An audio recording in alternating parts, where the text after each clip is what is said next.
수련을 앞두고 우리가 영상물 하나씩 보고 있는데 영상물을 보도록 하겠습니다.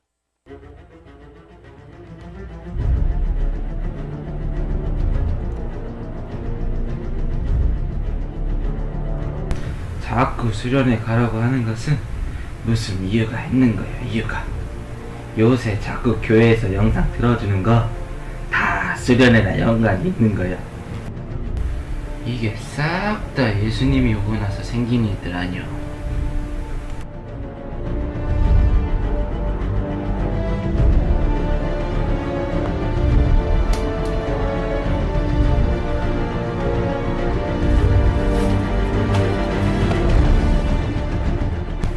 신청한 거요?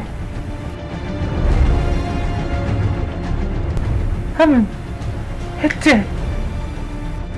뭐 하는지. 이준 전도사가 그러는디 겁나 재밌디야.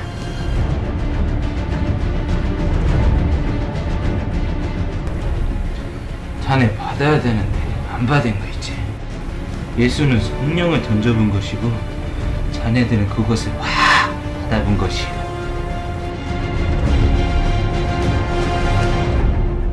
무엇이 중요냐고. 수련회 가고 싶어. 보내줘 수련회. 보내줘 수련회 가고 싶어. 수련회 보내. 수련회가 자꾸 생각이 나는 것은 수련회가 가고 싶어서 그런 거야.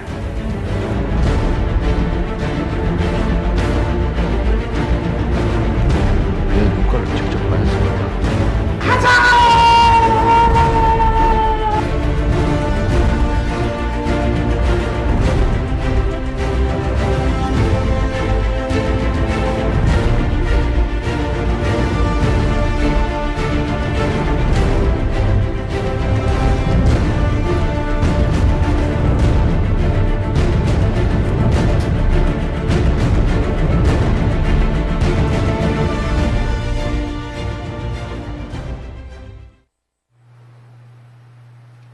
무엇이 중요한디?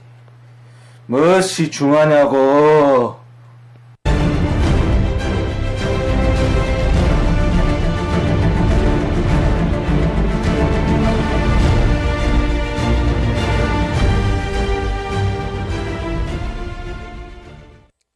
우리 제7회 업그레이드 전교인 수련회를 위해서 이렇게 많은 영화 배우들이 등장을 하고 있습니다.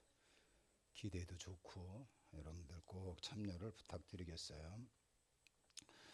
저는 오늘 신령한 복이라고 하는 그러한 제목으로 같이 하나님의 말씀을 나누려고 합니다.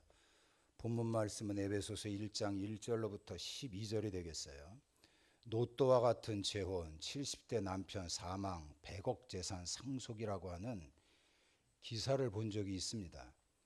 일산에서 한 50대 주부가 매일 호수 공원을 조깅을 했답니다. 그런데 늘 같은 장소에서 조깅하는 70대 노인이 이 여성의 외모에 반해버렸어요. 그래가지고 이 노인네가 내가 30억을 줄 테니까 나와 결혼하자, 이런 충격적인 제의를 했답니다. 여러분들 이런 제의를 받으면 어떡하겠습니까? 처음에는 황당해 했답니다. 미친 거 아니요? 이렇게 생각을 했는데 며칠 동안 이 노인의 행동 거지를 유심히 살펴본 이 여성은 거짓말처럼 보이지 않아가지고 2달 만에 청혼을 받아들였답니다. 결혼하자마자 당초의 약속대로 30억을 주더라는 거예요. 그리고 두 사람은 1년 동안 살다가 이 노인이 갑자기 심장마비로 사망을 해서 무려 100억 원에 달하는 유산을 몽땅 상속받았답니다. 이 소식이 전해진 후에 일산의 호수 공원에는 전국의 쭉쭉빵빵 중년 여인들의 조깅 장소가 됐답니다. 누가 웃자고 하는 얘기인데 여러분들은 웃지도 않고 뭐 하는 소린가 이러고 생각을 하고 있는 것 같아요. 많은 사람들은 행복한 삶을 살기 위해서 신데렐라와 같은 꿈을 꿉니다. 대부분 우리나라 사람들은 복을 말할 때 5가지를 이야기를 합니다. 오래 사는 거, 부자가 되는 거, 강령, 육체가 건강하고 마음이 편안한 거, 유호독, 덕을 갖고 다른 사람으로부터 존경을 받는 거, 고정명, 명대로 살다가 보기 좋게 죽는 거, 이 5가지를 복스러운 삶이다, 이렇게 이야기를 했습니다. 그런데 오늘 성경에 나오는 이 사도 바울, 에베소라고 하는 이 성경은 사도 바울이 기록을 했거든요. 근데 사도 바울은 그러한 삶을 살지 못했습니다. 사도 바울이 노년 때에 에베소서를 기록을 했는데 이때 당시에 바울은 너무 힘든 세월을 보내고 있었어요. 자, 이게 4장 1절에 나오는 말씀인데요. 주 안에 갇힌 내가 라는 말이 있고 6장 20절에 보면 쇠사슬에 매인 사신이라고 하는 또 말씀이 있습니다. 그렇습니다. 바울은 에베소서를 기록할 당시에는 로마 감옥에 갇혀 있었어요. 보석으로 풀려날 만한 돈이 있는 것도 아니었어요. 알다시피 이 바울은 육체적인 질병이 있었어요. 당시 의학으로는 고칠 수 없는 그러한 질병입니다. 그러니까 건강하지 못했습니다. 나라의 독립을 위해 싸우다가 감옥에 간 것도 아니고 당시에 수치스럽게 생각했던 예수님의 십자가의 복음을 전하다가 체포돼 가지고 지금 감옥에 들어가서 곤욕을 치르고 있는 거거든요. 그럼에도 불구하고 사도 바울은 뭐라고 외쳤습니까? 아까 우리가 읽었던 2절에 보니까 예수 그리스도로부터 은혜와 평강이 너희에게 있을지어다. 하나님을 찬송하리로다. 이렇게 말하고 있잖아요. 감사와 찬양을 외치고 있습니다. 다른 사람 같으면 불평하고 원망하고 승질내고 그리고 신세 타령, 팔자 타령할 텐데 바울은 그게 아니었어요. 하나님께 감사하고 하나님께 찬양을 하고 있는 것입니다. 자, 여러분들 생각을 해보십시오. 무엇이 바울을 그토록 감사하고 찬양하도록 만들었습니까? 3절에 보면 이런 얘기가 나와요. 우리 주 예수 그리스도의 아버지께서 그리스도 안에서 하늘에 속한 모든 신령한 복을 우리에게 주셨다. 자, 여기에 나오는 중요한 단어가 바로 신령한 복이라고 하는 것입니다. 신령한 복이라고 하는 거거든요. 그러니까 신령한 복을 주셨기 때문에 나는 하나님 앞에 감사한다는 거죠. 언제 죽을지 모르는 감옥에서 찬양을 하고 그리고 행복감과 만족감에 지금 누리고 있는 바울입니다. 바울이 이야기했던 신령한 복이라는 게 무엇이냐 하는 거예요. 바울은 신령한 복을 3가지로 이야기를 하고 있는데요. 첫 번째로는 창세전에 그리스도 안에서 우리를 택하사 거룩하고 흠이 없게 하시려고 예수 그리스도로 말미암아 자기의 아들이 되게 만들었다는 겁니다. 보세요, 여러분들, 창세전입니다. 창세전. 그러니까 이 창세전에 하나님께서 우리를 택하셨다는 거예요. 천지의 주인이신 하나님께서 우리를 택하셨는 거죠. 왜 택하셨습니까? 거룩하고 흠이 없게 만드시려고. 우리는 더럽고 추하고 마땅히 죽을 수밖에 없는 죄인입니다. 탐욕이 있고 모순덩어리고 부조리, 이중인격자. 하나님께서 그렇게 은혜를 주셨건만 공허하고 만족감이 없는 그러한 삶의 태도, 시기하고 승질내고 분노하고 질투하기 좋아하고 쉽게 노하고 쉽게 배신하고 다른 사람을 우습게 여기는 이러한 우리들 아닙니까? 근데 우리를 창세전에 하나님께서 택해 주셨고 거룩하고 흠이 없게 만드시려고 하나님께서는 위대한 계획을 갖고 계셨다는 거예요. 그래서 5절 마지막 부분에 보면 바로 자기의 아들이 되게 만들었다는 겁니다. 할렐루야. 여기에 나오는 자기의 아들이 되게 만들었다는 것은요, 하늘나라의 후계자가 됐다는 거예요. 상속자가 됐다는 겁니다. 그렇습니다. 우리는 하나님으로부터 아무런 조건 없이 선택을 받은 겁니다. 영원히 천국에 들어갈 수 있는 사람으로, 지옥 형벌로 면제된 이러한 사람으로 선택받은 사람입니다. 이러한 하나님께서 우리에게 주신 신령한 복을 묵상해 보면 얼마나 감격적인 일인지, 얼마나 하나님의 사랑이 놀랍고 하나님의 은혜가 위대한지 진짜 깨달을 수 있을 것입니다. 아주 먼 옛날에 당신을 향한 하늘의 계획이 있었죠. 하나님께서 바라보시고 좋았더라고 말씀하셨네. 이 세상 그 무엇보다 귀하게 나의 손으로 창조하였노라. 내가 너로 인하여 기뻐하노라. 내가 너를 사랑하노라. 이게 복음성가 가사의 내용이잖아요. 그러니까 하나님의 은혜 감사해서 하나님께서 우리에게 주신 그 계획이 얼마나 위대한지 그것을 느끼면서 감격스러워 이 찬양을 지었다는 것입니다. 대통령이 자기 이름 석자만 기억해줘도 얼마나 행복해합니까? 그렇죠. 박근혜 대통령이 탁 전화해가지고서 박현식 목사님 내가 알고 있었어요 이러면 신이 날 거예요. 하나님께서는 창세전에 이렇게 우리를 기억하고 계셨다는 겁니다. 이 그림을 보십시오. 많이 봤잖아요. 배용준, 일본 아줌마들이 배용준 한번 보려고 이렇게 공항에 인산인해를 이룬 겁니다. 너무 보고 싶었어요. 많이 기다렸어요. 이 그림 뭔지 압니까? 한류스타 장근석이가 팬 미팅을 하는데 사람들이 이렇게 많이 모여 있어요. 그래서 내가 장근석이가 누군가 하고 봤어요. 저희 아는 사람은 뭐 나훈아라든지 이미자 이거밖에 모르거든요. 장근석이가 누군가 하고 봤더니 진짜 곱상하게 생긴 탤런트이더라고요. 인기 탤런트나 유명 인사가 이름을 알아준다면 진짜 행복감에 도취되어 있습니다. 그런데 천지 만물을 지으신 하나님께서 만세전부터 하나님의 아들로 만들시기 위하여 나를 선택하고 계셨다는 거, 이게 바울이 알았던 첫 번째의 신령한 복이라는 겁니다. 그러니까 하나님을 경배하고 찬양할 수 있었던 거예요. 신령한 복 두 번째는 뭔지 압니까? 7절에 나오는 겁니다. 7절에 보니까 그리스도 안에서 그의 은혜의 풍성함을 따라 그의 피로 말미암아 속량 곧 죄사함을 받았다 하는 것입니다. 바로 성자 예수님을 통해서 하나님 나라의 상속자가 되는 길이 구체화시킨 것이 바로 예수님 그분 때문이라는 거예요. 하나님께서 우리를 선택하시고 니들이 알아서 해 이렇게 방치한 것이 아니었어요.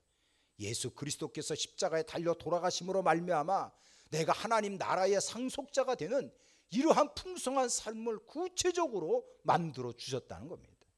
이것이 바울이 얘기했던 신령한 복 두 번째였어요. 여러분들의 삶의 문제, 뭐 경제 문제가 있고 환경의 문제가 있고 질병 문제가 있고 인권 문제가 있고 여러 가지 문제가 있는데 이러한 문제의 근본적인 원인이 무엇인지 압니까? 성경에 보면 에덴 동산에서 쫓겨나면서 이렇게 세상에 많은 비극이 찾아왔다라고 이야기를 하고 있다고요. 그래서 죄의 문제가 해결되어야 인생 축복의 문이 열리는 겁니다. 죄의 문제를 누가 해결해 주셨습니까? 7절에 보니까 그리스도 안에서 예수 그리스도의 은혜의 풍성함을 따라 예수 그리스도의 피로 말미암아 죄 사함을 받았다라고 말하고 있잖아요. 할렐루야. 예수 그리스도의 피로 말미암아 죄가 용서를 받았다는 거예요. 그래서 우리는 찬양할 때 나의 죄를 씻기는 예수의 피밖에 없다는 거예요. 이러한 예수님의 피가 나의 죄를 양털같이 씻겨주시고 그리고 나의 저주의 사슬을 완전히 끊어버리게 만드는 거 아닙니까? 이게 바로 바울이 외쳤던 신령한 복 두 번째입니다. 우리가 어떠한 대가를 치른 게 아니에요. 하나님께서는 무조건적으로 나를 선택해 주셨고 하나님의 상속자로 만들어 주신 거, 이게 뭐예요? 그의 은혜의 풍성함을 따라 선물로 주셨다는 거 아닙니까? 너희가 그 은혜로 인하여 믿음으로 말미암아 구원을 얻었나니 이것은 너희에게서 난 것이 아니고 바로 하나님 아버지의 선물이라. 할렐루야. 이렇게 신령한 복 예수 그리스도를 통해서 우리에게 주신 것 생각하면 진짜 까무러치고 놀랄 만한 그러한 일입니다. 우리 예수님을 구주로 모시면 여러분들의 삶이 일어날 수가 있습니다. 그리고 회복됩니다. 치유됩니다. 내 영혼이 잘된 것 같이 범사가 잘되고 강건하여지는 하나님의 은총과 복이 임하게 될 것입니다. 에레미야 선지자가 뭐라고 얘기를 했어요? 이 성을 치료하고 고쳐 낫게 하고 평강과 성실함의 풍성함을 너희들에게 보여주실 것이다 라고 외치지 않았습니까? 예수 그리스도 안에서 승리하십시오. 고쳐주시는 예수님, 회복시켜주시는 예수님, 우리의 사회도, 우리의 가정도, 우리의 직장도, 내가 어찌할 수 없는 우리의 자녀들도, 우리의 개인도 회복시켜 주시는 겁니다. 혹시 여러분들 대인관계를 통하여 사람과의 관계에서 받은 상처가 있습니까? 내가 일을 이루지 못하여 완전히 나의 삶이 뒤죽박죽돼서 거기로부터 받은 상처가 있습니까? 죄로 말미암아 씻을 수 없는 그러한 아픔을 간직한 상처가 있습니까? 영혼의 상처, 감정의 상처, 마음의 상처, 질병의 상처, 예수 그리스도 안에 있으면 해결됩니다. 예수 그리스도 안에 있으면 승리하는 겁니다. 이렇게 예수 그리스도를 통하여 받은 은혜, 이것이 두 번째의 신령한 복이라고 이야기를 하고 있습니다. 세 번째가 뭔지 압니까? 성령의 역사가 신령한 복이라고 외치고 있는 겁니다. 오늘 말씀 중에 13절과 14절에 보면 너희도 진리의 말씀 곧 너희의 구원의 복음을 듣고 약속의 성령으로 인치심을 받았으니 이는 우리 기업의 보증이 되사 그의 영광을 찬송하게 하려 하심이라 라고 나와 있습니다. 성령께서 우리에게 어떻게 하고 계십니까? 인쳐 주셨다는 거예요. 여기에 나오는 인이라고 하는 것은 도장인을 얘기하는 거죠. 최종 결제를 받은 겁니다. 이 사람은 하나님 나라의 상속자다, 대단한 사람이다 라고 성령님께서 보증해 주셨다는 겁니다.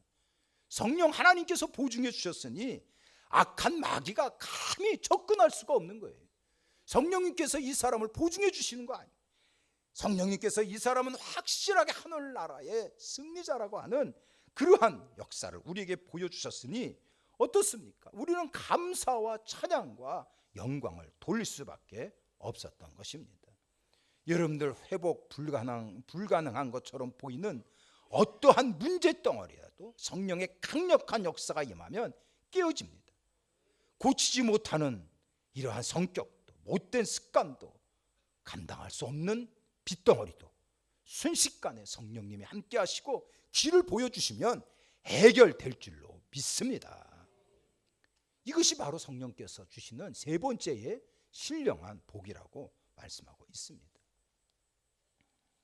바울이 로마 감옥에서 이러한 신령한 복을 알아서 하나님을 찬양하고 경배했습니다. 여러분들의 삶의 무거운 감옥과 같은 생활을 하고 있습니까? 질병의 감옥이 있고 그 다음에 물질 때문에 고통당하는 경제의 감옥이 있고 참 이것이 나쁜 것인지도 알면서도 중독되어서 그 나쁜 습관을 끊어버리지 못하는 그러한 습관의 감옥에 갇혀 있습니까? 여러분들 걱정하지 말고 좌절하지 마십시오. 우울해하지 마십시오.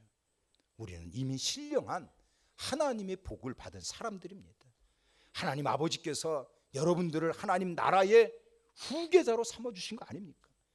예수님께서 십자가에 달려 죽으심으로 말미암아 이러한 후계자의 길을 확실하게 구체화시켜 주신 거 아니겠어요?